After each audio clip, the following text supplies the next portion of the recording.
Assalamualaikum warahmatullahi wabarakatuh. Perkenalkan, nama saya Purnama Wita.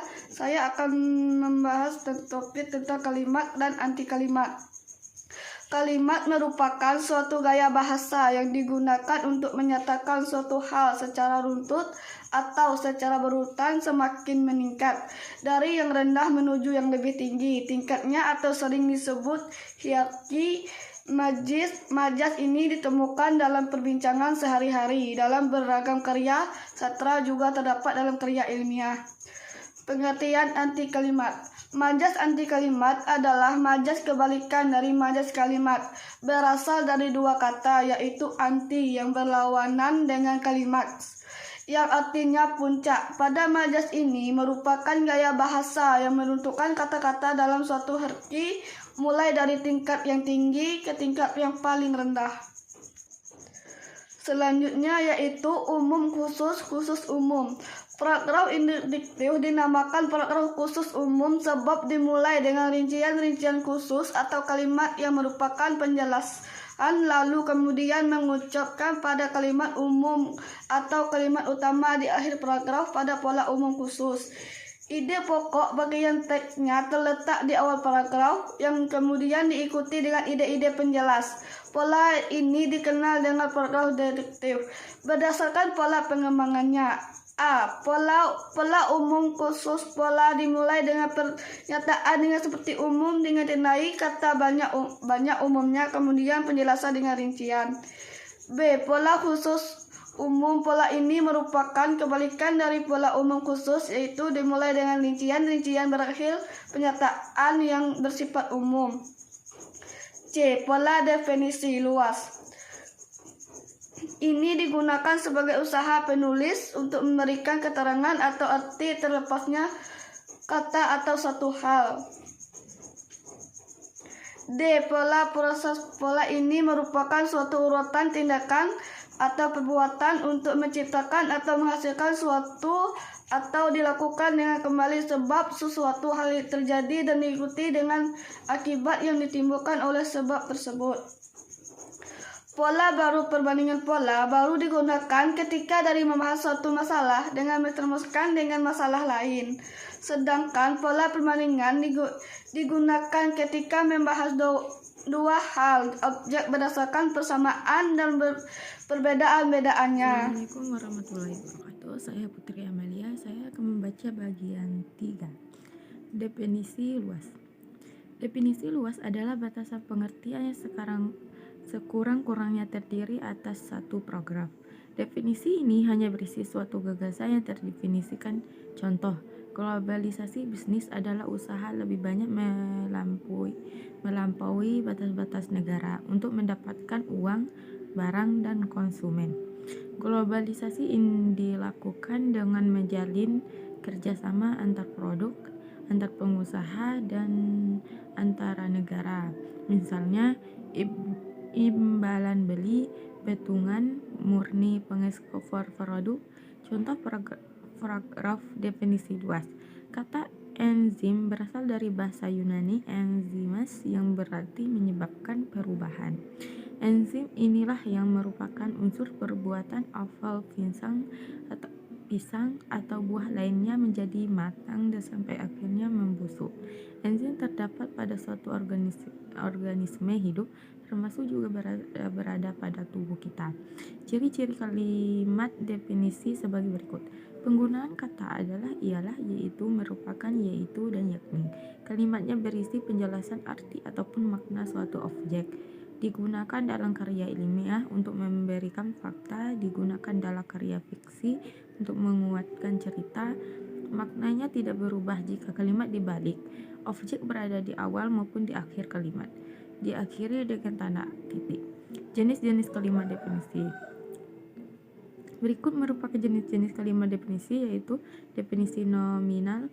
Berdasarkan situs Stanford Encyclopedia of Philosophy, definisi nominal adalah definisi yang menjelaskan arti suatu istilah yang berisi informasi cukup untuk memberikan pemahaman tentang istilah tersebut.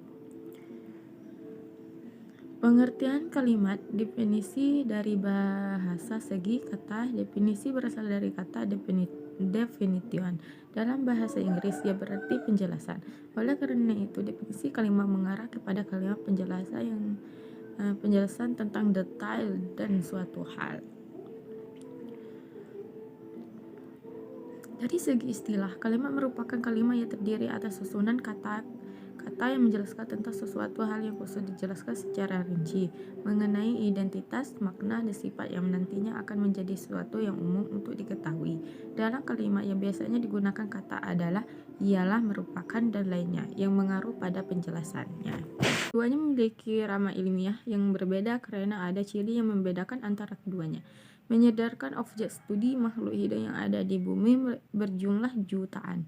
Untuk mempelajarinya tentu dibutuhkan waktu yang sangat lama. Untuk itu, perlu dilakukan klasifikasi ilmiah agar objek studi menjadi lebih sederhana.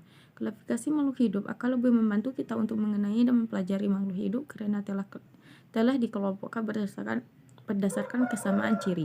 Memberi nama sering memperkembangkan waktu, berbagai penemuan spesies baru terus terjadi. Spesies baru tersebut belum memiliki nama. Karena itu perlu dilakukan klasifikasi makhluk hidup. Dengan melihat ciri-ciri spesies yang ditemukan, spesies tersebut akan memiliki nama ilmiah sesuai ciri-ciri yang dituju. 4. Klasifikasi.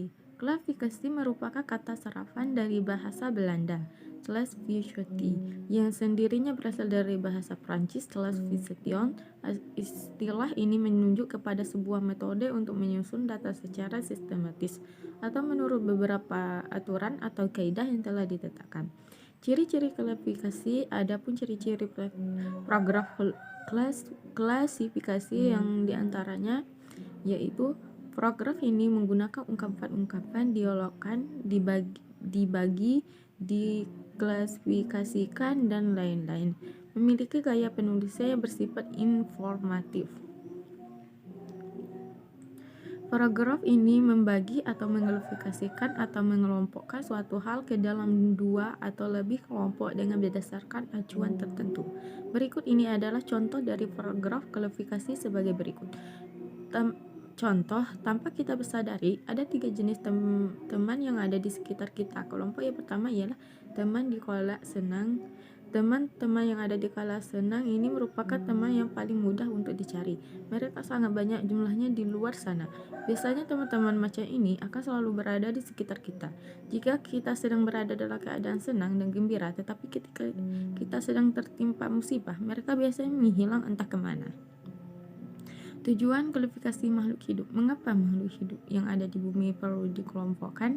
Berikut ini akan dipaparkan beberapa tujuan dilakukan klasifikasi makhluk hidup. Mempermudah proses mempelajari makhluk hidup. Klasifikasi makhluk hidup dilakukan dengan mengelompokkan makhluk hidup berdasarkan ciri-cirinya. Dengan mengetahui klasifikasi makhluk hidup tertentu, kita sekaligus mengetahui ciri-ciri dari makhluk tersebut. Kita juga akan mempelajari makhluk hidup apa saja yang memiliki ciri yang serupa. Mengetahui hubungan kekerabatan klasifikasi makhluk hidup terjadi karena adanya pengelompokan berdasarkan ciri. Tingkat takson yang diperkenalkan oleh Linnaeus dapat membantu kita mengetahui hubungan kerabatan antara makhluk hidup yang satu dengan makhluk hidup yang lainnya. Dengan mengetahui ciri-ciri makhluk hidup berdasarkan tingkat takson, kita jadi memahami hubungan kekerabatan pada makhluk hidup. Gramenz membedakan makhluk hidup yang satu dengan yang lainnya berdasarkan ciri yang dimiliki oleh makhluk hidup. Kita dapat mengetahui dan membedakan makhluk hidup satu dengan yang lainnya. Misalnya antara kera dan monyet. Meskipun mirip, namun keduanya memiliki rama ilmiah yang